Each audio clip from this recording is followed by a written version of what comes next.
for the first time since 2011. Pistol set. Shane will still have it. He'll throw a dime across the middle. It's juggled. Hold on. And it's going to be a touchdown for Don Bosco Prep and Isaiah Alvarez. And what a dream start to this one for Don Bosco Prep. They march methodically down the field, and a big touchdown pass. Carson Shane to Isaiah Alvarez. 6th time those two have connected this season. What a big-time throw there by Shane, hitting Alvarez on the slant route right in. Able to call the name of Nate Bailey yet. Have to see when number 7 is going to make his presence felt in the state championship. Best back to pass. Again, he pump fakes, tries to evade the tackle. Now will sprint with it. Puts his foot in the ground. He'll run past midfield. Collide with a teammate. Nothing. Bosco scored in a very fast first possession of the game. Here's Best again. Breaking contain, has a man open down the near side, twisting and turning, stopping at a dime, diving forward, touchdown, St. Joe's. What a play by Stalin Nolden. Twisting and turning, contorting the body. In Don Bosco Prep. St. Joe's in the white, green, and gold. Don Bosco in their home maroon with the white helmets. Shane on 3rd down and 8 all the time to throw down the field. Has a man behind the defense. Touchdown, Don Bosco Prep. It's Zakai Murphy. And Bosco is carving up St. Joe's after Thanksgiving. Yeah, the goal was there for Don Bosco, but good job by St. Joe's holding and forcing a turnover on downs here. St. Joe's bringing the pressure, and they get the punt block. They're going to try to scoop and score with it. Dever kicked it up in the air, but he actually kicked it right into the waiting hands of St. Joe's as Ryan Berry. Ball to St. Joe's 30.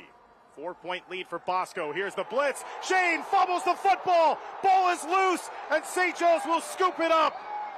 I think St. Joe's had an opportunity to possibly scoop and score, but they wanted to make sure they just came away with the ball, and another big mistake here by Bosco. This is actually pretty funny. It's a huge hit here for the St. Joe's defense. Huge turn of events. All right, they make the sack, they make the fumble, but I'm not sure if these balls are getting caught up in the jet stream or what. I'm not down on the field, but St. Joe's with good build-up here on this drive, and there's a big run, and St. Joe's is going to take their first lead of the state final, courtesy of who else? Nate Bailey.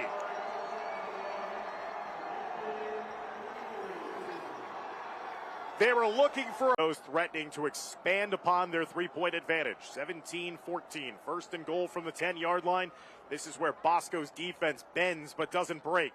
We'll see if that continues. It's Best in the open field.